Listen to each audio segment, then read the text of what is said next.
अस्सलाम वालेकुम।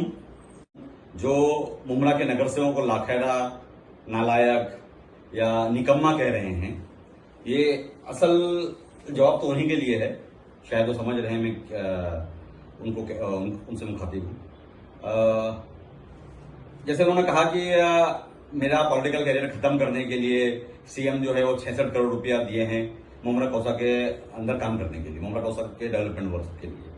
और पुराने रोडों को खोद करके नया काम, उन्हीं रोडों को उखाड़ करके नया रोड बनाया जा रहा है। ये सरासर बात झूठी है। मैं आपको बता दूं कि आप जाके किस्मत कॉलोनी का रोड देख लीजिए। आज किस्मत कॉलोनी एक चैलेंजिंग प्रोजेक्ट था, सभी के लिए चैलेंज था, शायद उनके लिए भी चैलेंज था।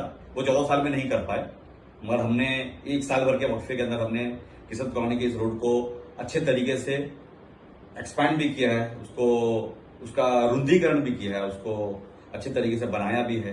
वहां जो गटर की समस्या थी, आसपास के इलाकों में कुछ बिल्डिंगों के आसपास के गटर की समस्या थी, कुछ इलाकों में पीसीसी अंदर करना था, जो उनके आसपास का जो इलाका होता है, जिससे उनका जो कंपाउंड के अंदर का वो जो हिस्सा होता है उसको कंप्लीट करना था। जो वहां के जो नगर सेवक जो थे, वहां के स्थानिक नगर सेवक जो थे, उनका कार्यकाल तो खत्म हो चुका है, मगर आज भी जो लोग हैं अपने नगर सेवकों के पास ही जाते हैं अपने काम को करवाने के लिए। तो उसी तरीके से वहां के जो लोकल नगर सेवक थे, हमारे जफर नुमानी साहब और नेहा नाइक मैडम थी, उन दोनों ने बहुत पहले उन्होंने लेटर दिया था हमारे खासदार साहब को कि साहब हमारे वार्ड में कुछ फंड की जरूरत है। उस टाइम पे सरकार एक ही थी, उस टाइम पे एमवीए की सरकार थी, महाविकास आघाड़ी की सरकार थी, मगर सत्ता पलटते ही हमने उन्हीं की मांगों को लेकर के आगे फॉरवर्ड किया। खाली उन्हीं की मांगों को लेकर के हमने सिराज डोंगरे की मांगों को लेकर के फॉरवर्ड किया, हमने विश्व भगत की मांगों को लेकर के फॉरवर्ड किया, राजन किनी साहब ने अपने पैनल के 3-4 नगर सेवकों को लेकर के फॉरवर्ड किया, मैंने अपने वार्ड के नगर सेवकों की जो मांगे थी, चाहे मेरी हो चाहे शाला माजवी साहब की, उसको लेकर के मैंने आगे किया और हमने ये काम करके दिखाया।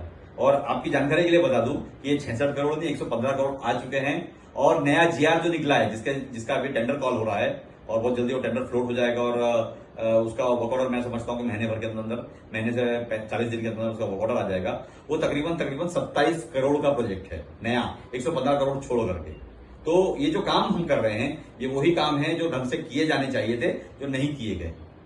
और मुमरा कौसा में आप देख सकते हैं कि जो रास्ता रुंदीकरण के नाम के ऊपर या रास्ते को चौड़ा करने के नाम के ऊपर किस तरीके से मुमरा को बर्बाद किया गया है, किस तरीके से मुमरा के दुकानदारों को बर्बाद किया गया, उनकी रोजी रोटी छीनी गई है, किस तरीके से हमारे मुमरा कौसा के अंदर जो ट्रैफिक का मसला है वो आज तक 14 साल में कभी खत्म नहीं कर पाए इन्होंने।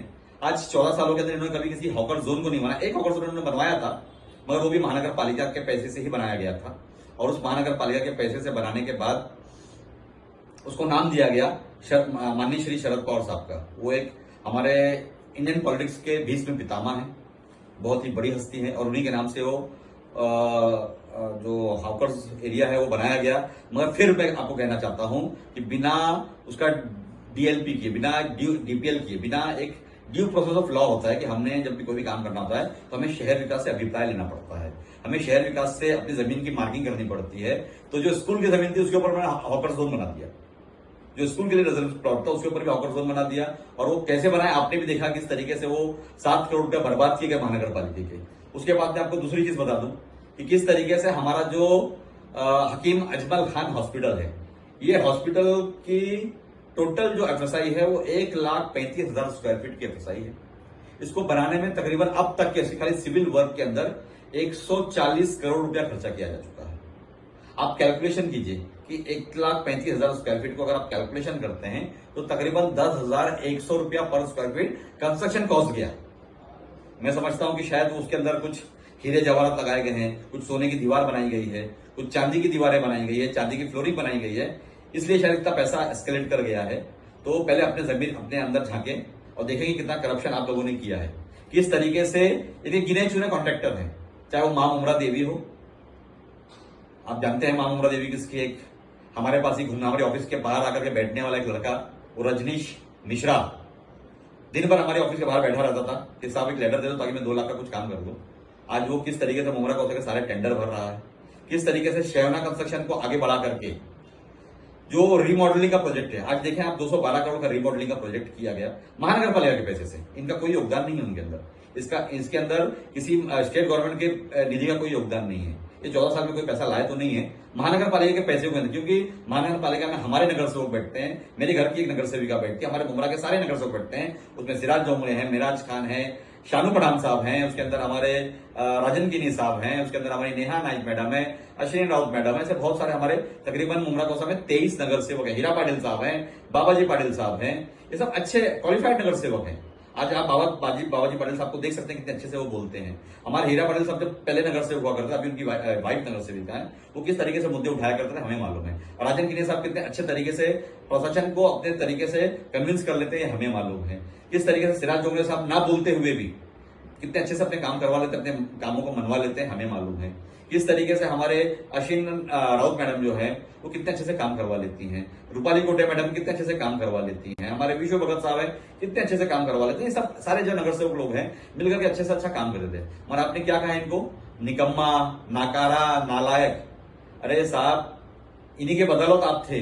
अगर ये नहीं होते ना तो आपको कोई पूछता नहीं था। आप देख लिया आज आपका हाल क्या है। आज मुमरा कौसा में आप घूम करके चले जाते, कोई आपके साथ में घूमता नहीं है। कौन घूमता है आपके साथ में? आपके साथ चम्मच हिलाने वाले लोग घूमते हैं। और ये वही चम्मच हिलाने वाले लोग हैं जिनके खिलाफ आप हाउस के अंदर बोल रहे हैं कि वो एएमसी ने ऐसा कर दिया, एएमसी ने वैसा कर दिया। उसी एएमसी के ऑफिस के अंदर दिन भर बैठे बैठे रहते हैं। जो आपके साथ में आपकी गाड़ियों में जो घूमते हैं ना, वो उनके ऑफिस के अंदर, हमारे एएमसी महेश अय्यर साहब के ऑफिस के अंदर दिन भर बैठे रहते हैं। और कितने इलीगल कंस्ट्रक्शन किसके चालू है, कहां चालू है, मुझे मालूम है। किसने फॉरेस्ट के अंदर बिल्डिंगें बनाई है, मुझे मालूम है। अगर हम हाथ धो के पीछे लग गए ना, बहुत सारे नगर सेवक जो आपके साथ में घूमने वाले जो लोग हैं ना, जो अपने आपको नगर सेवक बनने का सपना देख रहे हैं, नगर सेवक कभी बन नहीं पाए मगर नगर सेवक बनने का सपना देख रहे हैं, ये रास्ते पर आ जाएंगे साहब। और जो आप बोल रहे हैं ना कि काम होने के बाद में भी उसका टेंडर निकाला गया है, मैं आपको चैलेंज करता हूं कि एक भी किए हुए काम का बिना काम किए अगर किसी ने बिल निकाला है हमारे इस 115 करोड़ के टेंडर के अंदर, तो मैं आपको दावे के साथ कहता हूं कि मैं ही नहीं, हमारे साथ में हमारे जितने भी नगर सेवक लोग, जिन लोगों ने ये काम को अंजाम देने के अंदर अपने लेटर्स दिए खासदार साहब को, भले वो एमवी के सरकार के वक्त में दिए हो, ये सब राजनीति छोड़ देंगे। आप पहले कुछ बोलने से पहले सोच ले, समझ ले, कुछ चीजों को देख लें कि क्या हो रहा है और क्या नहीं हो रहा है। तो मगर आपकी आदत है हमेशा से कि आपने जो मुंह में आया वो बक दिया। ऐसे आगे मैं कुछ बोलूंगा नहीं आपको। एक चीज और बोलना चाहता हूं मैं। आज म्युनिसिपल कॉर्पोरेशन की जो स्कूल है हमारे गौसा जो विभाग से 3 स्कूलें हैं। एक हमारी एमएमएलई की जो बिल्डिंग वाली स्कूल है जिसके अंदर 13 स्कूलें एक साथ में चलती हैं। उसमें 38 नंबर चलती है, 41 चलती है, 79 चलती है, 94 चलती है, 99 चलती है, 101 चलती है, 113 चलती है, 112 चलती है। सब मिलाकर के कुछ 13 स्कूल एक ही स्कूल में चलती हैं। उसी के बाजू में एक सेकेंडरी स्कूल का ढांचा है जो म्युनिसिपल कॉर्पोरेशन ने चौर टाइप में बनाया, क्योंकि हमारे पास उस वक्त पैसा नहीं था। हमने उस टाइम भी मांगनी की थी कि साहब इसको भी पूरी बिल्डिंग बनाई जाए, मगर 2008 के बाद में कोई यहाँ पर स्कूल नहीं बनी। जो भी स्कूल का काम हुआ है वो हमारी 2008 से पहले का हुआ स्कूल है। हमारे कौसा के अंदर जो हमारी उर्दू प्राइमरी स्कूल थी वहां पर भी हमने इंग्लिश स्कूल का भी काम चालू किया है। उसके अंदर भी हमारे नगर सेवकों का योगदान है। कितने नगर सेवकों ने इसके लिए हाउस के अंदर झगड़े किए, कितने नगर सेवकों ने हाउस के अंदर जाकर के आवाजें उठाई, कितने नगर सेवकों ने जाकर के हाउस के अंदर या कमिश्नर के केबिन के अंदर जाकर के लड़ा है, तब कहीं जाके हमारे सारे काम हुए हैं। मगर इसके ऊपर कौन बैठा करके मालूम है? एक एनजीओ बैठी है। मैं हमारे मुमरा कौसा की जनता को बोलना चाहता हूं कि वहां पर एक एनजीओ है संघर्ष करके, उन्हें अपने एक संघर्ष का संगठन बनाया हुआ है और सारे स्कूल टीचर्स को डरा करके रखा हुआ है और उनके बोले बिना कुछ नहीं होता। आप देख सकते हैं कि सैयद अली भाई साहब, हमारे भाई साहब जो हमारे मुमरा की शान है और हमारे मुमरा कौसा के लिए मतलब हर नगर सेवक के आंखों में उनके लिए इज्जत है। वो हर नगर सेवक जो है, हर पॉलिटिशियन जो है किसी भी पार्टी का हो, उनकी हमेशा इज्जत करता है। मगर उन्होंने जब उसके ऊपर आवाज उठाई तो हमारे कुछ नगर सेवकों से एक को खड़ा करवा दिया इन्होंने कि जाओ और जाकर के इनके खिलाफ बातें करो। किसने किया था मैं उनका नाम नहीं लूंगा, जाने तो वो बेचारी ना समझ है, बोल दिए जज्बातों में आकर के। ऐसे ही जब कालसेकर का मैटर हुआ तो मेरे खिलाफ कंप्लेंट की गई, मेरे घर वालों के खिलाफ कंप्लेंट की गई, मेरे बंगले पर 2-2 मरतबा अटैक करवाया गया। तब कहां थे आप? तब गुंडागर्दी नहीं दिख रही थी आपको? आज आपको गुंडागर्दी दिख रही है कि मेरा पॉलिटिकल कैरियर समाप्त करने की कोशिश कर रहे हैं, ऐसा आप बोलते हैं हाउस के अंदर। आपने मेरे साथ में क्या किया 5 साल में? 2017 से लेकर के 2022 तक, जब तक हमारे महानगर पालिका का कार्यकाल रहा, इस कार्यकाल के अंदर मुझे एक लिस्ट आपकी बता दीजिए जो लिस्ट आपने महानगर पालिका के थ्रू मंजूर करवाई हो, उसमें मेरा एक काम का यादी हो। नहीं दिया मुझे आपने पैसा, ना मैंने आपसे मांगा। मैंने हमारी उस वक्त की हमारी जो नगर सेविका और राष्ट्रवादी से बिलोंग करती थी और राष्ट्रपति की नगर सेविका होने के नाते उन्होंने कई मतलब राष्ट्रपति के लेटर हेड के ऊपर मांगनी की आपसे, मगर आपने नहीं करने दिया। उल्टा आपने संजीव जायसवाल साहब जो हमारे कमिश्नर थे उनको कहा कि नहीं, राजू को निधि नहीं देना चाहिए। फिर भी संजीव जायसवाल साहब के मेरे बहुत अच्छे ताल्लुकात रहे, मेरे उनके घरेलू ताल्लुकात थे, तो उन्होंने मुझे जितना मैंने मांगनी किया उससे ज्यादा निधि दी उन्होंने। जैसे हमारा कौसा का जो चन्नीवाड़ा का नाला है, मुझे 9 करोड़ 35 लाख रुपए मंजूर करवा के मैंने उस नाले का काम करवाया। आज उस नाला जाकर के देखिए, वहां नाम किसका हो रहा है, वही कहते हैं ना, नानी के माल पे दादी का फातिया। तो उन्होंने वही किया कि उस नाले का काम करवाया मैंने, और ये उसके अंदर वो खुद गवाह है, क्योंकि उस टाइम उनकी और मेरी बातचीत नहीं थी। मैं कमिश्नर साहब के केबिन के अंदर था, ये बाद में पीछे से आए वहां पे, और मैंने कहा नहीं साहब, मुझे मेरे नाले के लिए पैसा चाहिए, क्योंकि मेरा जो नाला है वो 200 साल पुराना है, हमारा कौसा गांव का जो नाला है। और आज हमारे कौसा के गांव के जो मूल निवासी है, जो यहाँ के भूमिपुत्र है, उनके घरों में पानी भर रहा है साहब, और मुझे वहां पर नाला बनाने की बहुत सख्त जरूरत है। उन्होंने उसके ऊपर हामी भरी और फौरन मुझे उन्होंने 9 करोड़ 35 लाख रुपया इशू किया। मगर क्या हुआ बाद में, मुझे हटा करके खुद आके नारियल फोड़ते हैं और मुझे डराने की कोशिश की। मगर मैं किसी के बाप से डरता नहीं हूं साहब, आप जितना डराने की कोशिश करोगे इंशाल्लाह उससे ज्यादा दम से मैं आगे आपके सामने आकर खड़े रहूंगा। और कुछ बोलना चाह रहा था मैं, जैसे कि हमारे कंस्ट्रक्टेड टीडीआर के अंदर एक रोड बन रहा है, हमारे मित्तल का रोड, जिसे महानगर पालिका उस काम के एवज में उन्हें टीडीआर उपलब्ध करा करके दे रही है। काम कौन कर रहा है? करना चाहिए था लैंडलॉर्ड को, बिल्डर को, मित्तल को करना चाहिए था, मगर काम कौन कर रहा है? इनके ही साइकोफाइट्स कर रहे हैं। वो हमारा जो कटई अरवली लिंक रोड के अंदर जो SMC infrastructure and NA construction, वो जो टनल का काम कर रहा है, कौन उसके अंदर सब कॉन्ट्रेक्टर? इन्हीं के आदमी, जिसको भी तड़ीपार किया गया, उनको वहां खड़ा किया हुआ था। मैंने 2-3 बार आके हल्का भी दिया, उसको मार के भगा भी दिया था मैंने, मगर फिर भी वो अभी कैसा है कि साहब है, एमएलए हैं, मिनिस्टर थे, तो पुलिस भी उनकी सुनती थी और प्रशासन भी उनका सुनता था, वो काम करते रहे। तो इसी तरीके से हर कामों के अंदर ये 9% है ना, ये किस तरीके से पैसा लेते हैं, ये जग जाहिर, सभी को मालूम है। आज हमारे जो पॉलिटिकल फ्रेटर्निटी, हमारे जो पॉलिटिकल गलियारा है, इस गलियारे में हर एक को मालूम है कि ये शख्स जो है ये किस तरीके से पैसा लेता है, किस तरीके से अपना कमीशन लेता है। आज हमारे जो नगर सेवक है, महानगर पालिका के पैसे के ऊपर किसका हक होता है? महानगर पालिका के पैसे के ऊपर नगर सेवकों का हक होता है कि वो ही उसको तजवीज करते हैं, उसको उसकी मांगनी करते हैं, और मांगनी करने का जब वो काम होता है तो उन्हीं की देखरेख में वो काम होता है। मगर क्या होता था, इनका कॉन्ट्रैक्टर आता था, टेंडर मैनेज होता था, हर तरीके से प्रशासन को डराया जाता था, हर तरीके से नगर सेवक को डराया जाता था। इनके आदमी काम करते थे, नगर सेवक बेचारा अगर साइड पे आके खड़ा भी अगर हो जाए, अरे यार सीमेंट बराबर से डाल दो, या सरिया बराबर से डाल दो, या काम तरीके से कर दो, तो फोन आ जाता, वो मेरा आदमी, उसको कुछ बोलने का नहीं। तो ये सब काम, अभी मेरा मुंह मत खुलवाओ, मैं अगर बोलने पर आऊंगा तो मैं बहुत कुछ बोलूंगा। एक कहावत है, आप जानते हैं कि जो शीशे के घरों में रहते हैं वो दूसरे के घरों के ऊपर पत्थर नहीं फेंकना चाहिए। मैं करप्ट नहीं हूं। आज 25 साल का नगर सेवक का एक्सपीरियंस है मेरे घर का। मेरे घर में मेरे वालिद साहब, मेरी वालदा, मेरे घर में बहुत सारे नगर सेवक हुए और लगातार हैं, कभी हम कोई इलेक्शन नहीं आ रहे। मगर आज भी मेरे पास कोई इंपोर्टेड कार नहीं है, मेरे पास कोई आलीशान बंगला नहीं है। जो मेरे वालिद साहब की मेहनत की और हक की कमाई थी, उसी कमाई के घर के अंदर हम आज भी रहते हैं। जो 1991 के अंदर मेरे वालिद साहब ने एक बिल्डिंग बनाई थी रमीज बाग, उसी बिल्डिंग के घर के अंदर मैं रहता हूँ। मेरे वालिद साहब ने एक बंगला बनाया था 2004 के अंदर, उसी बंगले में मेरे 2 भाई रहते हैं। मेरे उसके अलावा मेरे पास कुछ नहीं। मेरे पास एक कार है छोटी सी, जिसके अंदर मैं सफर करता हूँ, और जरूरत है, जरूरत के हिसाब से मैं कार रखता हूँ। मगर मैंने कभी करप्शन नहीं किया। कितना करप्शन आप करते हैं ना, सबको मालूम है। कितना पैसा आपने गबन किया है, सबको मालूम है।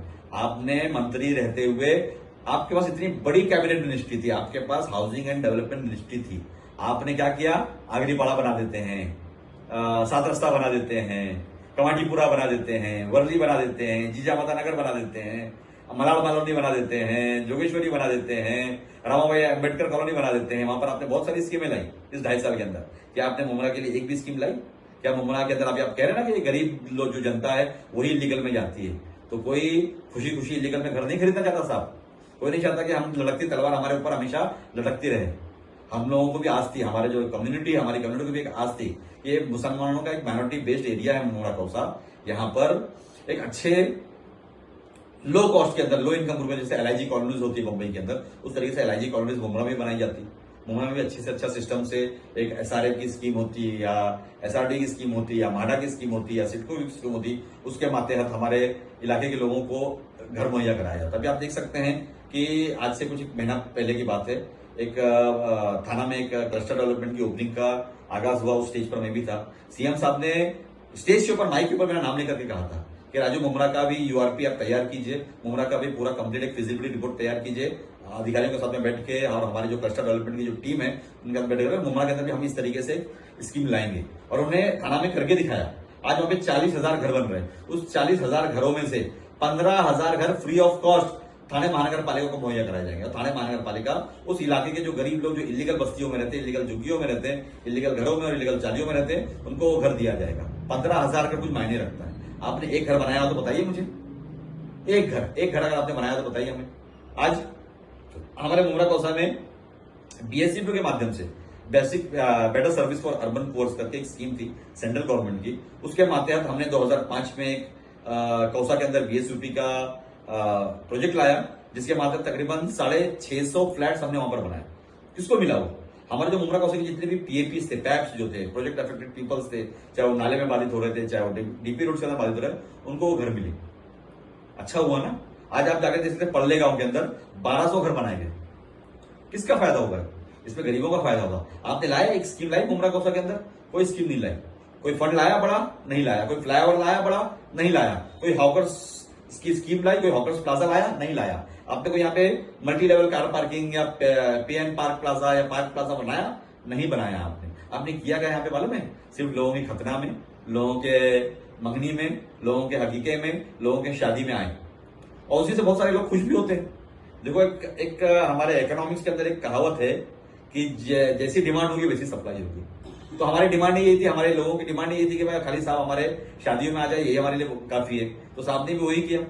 शादियों में आए, हकीकों में आए, खतनों में आए, केक की शॉप की ओपनिंग में आए, सैलून की शॉप की ओपनिंग में आए, रिबन काटे। हमारे मुमरा कौसा जनता उसमें बहुत खुश थी। मुमरा कौसा में बेसिक इंफ्रास्ट्रक्चर जो होता है, आज आप देख सकते हैं जो बॉटलनेक है, कौसा गांवठन एरिया हुआ करता था और बहुत पुराना गांव है कौसा। तकरीबन 300-350 साल की हिस्ट्री हमारे कौसा गांव की। इस कौसा गांव के अंदर जो आज बॉटलनेक है, क्योंकि वहां पे 30 मीटर का ही रोड है, भले वो NHAI की प्रॉपर्टी होने के बावजूद वहां पर 30 मीटर का ही रिजर्वेशन है। हम उससे उसको एक्सपांड नहीं कर सकते क्योंकि एक तरफ मस्जिद है, एक तरफ कॉलोनीज है, कोई रिजर्वेशन की स्कीम नहीं थी हमारे पास। तो क्या ऐसा नहीं हो सकता था कि वहां पर हम लोग एक फ्लाईओवर बनाते, दोस्त अपार्टमेंट से लेकर वो टेक ऑफ करता, आकर के शिमला पार्क के आगे आकर के उतरता, तो हमारा जो कंजेशन है वो खत्म हो जाता था। आज मित्तल रोड जहां T जंक्शन बन रहा है, वहां पर एक फ्लाईओवर होना चाहिए था, नहीं हुआ। आज Y जंक्शन का जो फ्लाईओवर हुआ, उसके लिए मैं हमारे CM साहब का शुक्रिया अदा करना चाहता हूं, क्योंकि वो MMRDA ने फाइनेंस किया, और MMRDA के अंदर से हमारे CM साहब ने, क्योंकि उनके जो पुत्र हैं खासदार श्रीकांत शिंदे साहब, उनकी कॉन्स्टिट्यूएंसी है ये, तो उन्होंने अपने बेटे की कॉन्स्टिट्यूएंसी के लिए उस फ्लाईओवर के लिए मंजूरी दी, उसके लिए पैसा दिया। अभी आप कह रहे हैं ना कि मुमरा कौसा में 66 करोड़ रुपया दिया, 66 करोड़ रुपया दिया, 66 करोड़ रुपया दिया। मुमरा कौसा किसी के बाप की बपौती नहीं है, वहां पर खासदार भी है, और खासदार को भी वहां पर वोट मिले हैं। तो खासदार का फर्ज नहीं बनता है कि हमारे मुमरा कौसा के इलाके में काम करे, और उन्हें करके दिखाया। आज इस साल भर के वक्फे के अंदर, क्योंकि उनके ऊपर बंदिशें थी पहले, हमारे खासदार पे बंदिशें कैसी थी? मातोश्री की बंदिशें थी कि नहीं उनसे डिस्टर्ब मत करो, उनके कामों में अड़ंगा मत डालो, उनको जो होता है होने दो, करने दो। तो वो बेचारा खासदार सब बैठे थे चुपचाप, अपने वाले साहब को बोलते भी थे, हमारे वाले साहब भी बोलते थे जाने तो, छोड़ो, अपना ही बंदा है, अपने आगे कहाँ जाएगा। बोलने को तो बहुत सारी चीजें हैं, मैं बोलते रहूं तो रात भर बोलते रहूंगा मैं। अभी एक चीज आपको और बोलना चाहता हूँ। हमारे मुमरा कौसा में आप शायद जानते हो कि हमारे सुधीर भगत साहब हमारे मुमरा के एक नगर सेवक थे, एक्स नगर सेवक है।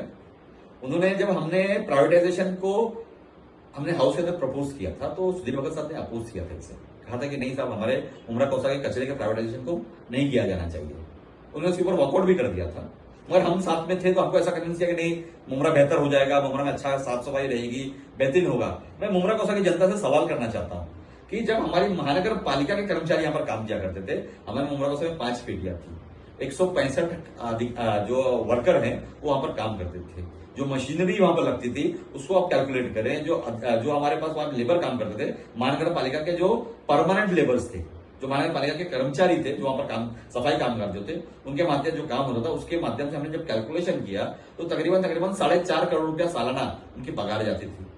1.5 से 2 करोड़ रुपया मशीनरी का कॉस्ट जाता था, 6 करोड़ से 6.5 करोड़ रुपया खर्चा होता था। मगर हमें क्या लग रहा था कि नहीं, प्राइवेट हो जाएगा तो बहुत अच्छा काम होगा।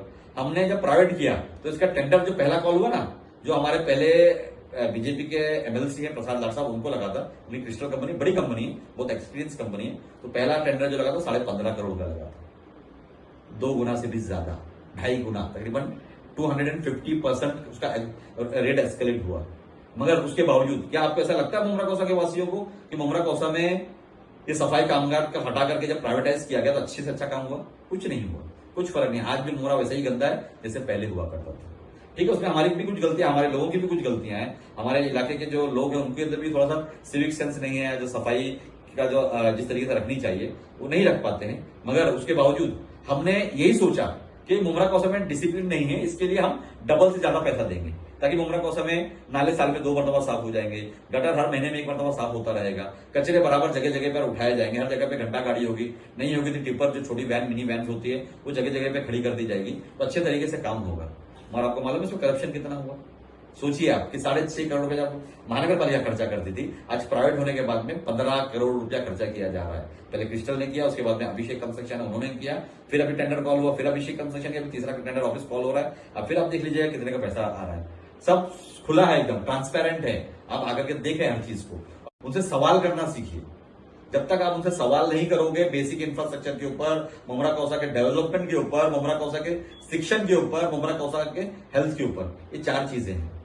पहले तो है बेसिक हेल्थ, दूसरा है बेसिक एजुकेशन, तीसरा है डेवलपमेंट और चौथा है बेसिक इंफ्रास्ट्रक्चर डेवलपमेंट।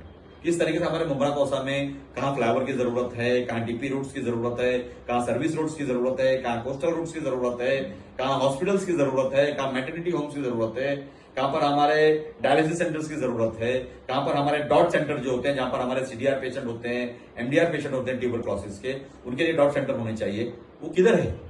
14 साल में इन्होंने किया क्या? कुछ नहीं किया। सिर्फ एक ही चीज इनको मालूम है कैसे करनी चाहिए। इन्होंने बीजेपी और शिवसेना का नाम लेकर के हमको डराया और मुसलमान लोगों ने इनको वोट दिया। यही बहुत बड़ा हथियार इनके पास है, जैसे ब्रह्मास्त्र कहते हैं ना, ये इनके पास यही ब्रह्मास्त्र है सेकुलरिज्म का। बहुत सारी चीजें हैं बोलने के लिए, मैं और ज्यादा कुछ नहीं बोलूंगा, क्योंकि मुझे मालूम है कि ये बात जब उन तक पहुंचेगी तो उनकी नींदें उनकी हराम होने वाली हैं। और ऐसा नहीं है कि कुछ मैंने सारी बातें बोल दी, ये तो सिर्फ 1% बोला है मैंने भी, अभी 99% बातें बोलने की बाकी है मेरे पास। अगर हम रास्ते पर, अगर हम कलम उठा लिए ना, अगर हमने एहतजाज करना चालू कर दिया ना साहब, तो आपके इर्द गिर्द जितने बैठे हुए ना, ये सब आपको छोड़ के चले जाएंगे। कौन कौन कहां का इलीगल कंस्ट्रक्शन कर रहा है, अभी भी कर रहा है, अभी भी उनकी इलीगल कंस्ट्रक्शन चालू है, पर हम किसी के पेट पे लात नहीं मारते, हमारा काम ही नहीं है। हम इतना ही चाहते हैं कि जो जागरूक जनता है, अगर उन्हें लगता है कि इलीगल कंस्ट्रक्शन से उनको तकलीफ हो रही है, हमारे इलीगल कंस्ट्रक्शन की वजह से हमारे रिजर्व प्लॉट्स खाए जा रहे हैं, उस पर लोगों ने आवाज उठाना चाहिए। और आप आवाज उठाएंगे तो हम नगर सेवक लोग आपकी आवाज को बुलंद करके महानगर पालिका में उसको गूंज बनाएंगे, एक बड़ी गूंज होगी वो। मगर मुमरा कौशल की जनता की भी थोड़ी सी क्या कहेंगे हम लोग की, थोड़ी सी कमजोरी है या थोड़ी सी नासमझी है, जिसकी वजह से वो नहीं समझ पाते हैं इस इलीगल कंस्ट्रक्शन की वजह से कितना हमें नुकसान होने वाला है। मैं हमेशा से इलीगल कंस्ट्रक्शन के खिलाफ रहा हूं, हमेशा से। इसके लिए आज 25 साल की जिंदगी में मैंने कोई इलीगल बिल्डिंग नहीं बांधी, मेरे वालिद साहब ने बांधी है। बहुत सारी बिल्डिंग बनाई, पूरा रशीद कंपाउंड मेरे वालिद साहब ने बनाया, मैंने सिस्टम से बनाया। 4 माले की बिल्डिंग बनाई मेरे वालिद साहब ने, और जगह छोड़ी। आज मेरी हर बिल्डिंग में चारों तरफ 20-20 फुट का रास्ता है, मेन रोड जो है वो 30-30 फुट का रास्ता है। और रशीद कंपाउंड आप देख लें, पेट्रोल पंप से लेकर के देवरीपाड़ा तक 1750 मीटर का रोड है, तकरीबन 1.25 किलोमीटर का रोड है, जो सिर्फ एक एंट्री एंड एग्जिट पॉइंट थी, आज वो 3-3, 4-4 एंट्री एंड एग्जिट पॉइंट है, वो हमने करके दिखाया। मगर इनको वो रास नहीं आ रहा है ना। अभी आप देख सकते हैं कि हमारे तलावपल्ली पर मेरे दादा के नाम से हाजी हशमत अली अंसारी चौक, हमने 2007 के नवंबर 30 का ठहराव है मेरे ख्याल से, शायद 231 नंबर का, हमने जनरल बॉडी में महासभा के अंदर से मंजूर करवा के दिया। तो मेरे दादा के नाम से वहां पर नाम एक नेम प्लेट लगी हुई थी, और उन्हें इतनी चुभ रही थी कि उन्होंने गोसावी को बुला करके और मां मुमरा देवी के रजनीश मीणा को बुला करके मेरे दादा की जो नेम प्लेट है उसको तोड़वा के हटा दिया। ये नहीं चाहते कि मुमरा कौसा में किसी भी मुसलमानों के नाम से कोई चौक या कोई रास्ता होना चाहिए, ये कभी नहीं चाहेंगे। अभी जो वीर अब्दुल हमीद आप रोड देख रहे हैं ना, इससे पहले क्या नाम रखा था इन्होंने, मालूम है आप लोगों को, मुमरा कौसा के लोगों को? इसका नाम रखा था इन्होंने लोकनायक मार्ग। इसके बाद में रखा नहीं नाम, इन्होंने सिर्फ नाम नेम प्लेट लगा दी, जैसे इनके बाप की प्रॉपर्टी है। ये प्रॉपर्टी महानगर पालिका की है और महानगर पालिका फैसला करेगी इसके ऊपर क्या नाम होना चाहिए। और इसका सबसे पहला लेटर जो है हमारे शाह आलम आजमी साहब ने दिया वीर अब्दुल हमीद साहब के नाम से, और वीर अब्दुल हमीद साहब के नाम से इंशाल्लाह जब भी जनरल बॉडी होगी या जब भी इसका प्रस्ताव पारित किया जाएगा तो यही नाम किया जाएगा। और क्या किया इन्होंने, उसके ऊपर भी उनका नेम प्लेट लगाया, सबका अपना खुद का नेम प्लेट लगा दिया। नाम के बहुत भूखे रहते हैं ना हमेशा से। आप देख सकते हैं कब्रिस्तान के बारे में, कब्रिस्तान जो है हमारे इस कब्रिस्तान में तकरीबन 19 करोड़ रुपया खर्चा किया जा चुका है। किसका खर्चा हुआ पैसा? महानगर पालिका का। जमीन किसने दी? महानगर पालिका ने दी। इनका क्या योगदान था उसके अंदर? 1 रुपया भी इन्होंने लगाया स्टेट गवर्नमेंट से? नहीं लगाया। स्टेट गवर्नमेंट से इन्होंने कोई स्कीम लाई? नहीं लाई। और नाम किसका लगा है? मान्य श्री 10% का। क्यों? आपका नाम क्यों होना चाहिए भाई इसके अंदर? नहीं होना चाहिए। तो यही बात मैं बोलना चाह रहा था मुमरा कौसर के लोगों से, थोड़ा सा जाग जाए आप लोग, थोड़ा सा समझे। मुझे गाली दे, मुझे बेशरम बोले, मुझे नाकारा बोले, मुझे सब कुछ बोले, आप बोल सकते हैं क्योंकि आप मुझे वोट देकर जिलाते हैं, आप मेरे खानदान को वोट देकर जिताते हैं। मगर ये जो बाहर से आकर के मुमरा कौसर के ऊपर राज कर रहे हैं, इनको कोई हक नहीं है कि हमारे मुमरा कौसर के नगर सेवकों की बेइज्जती करें।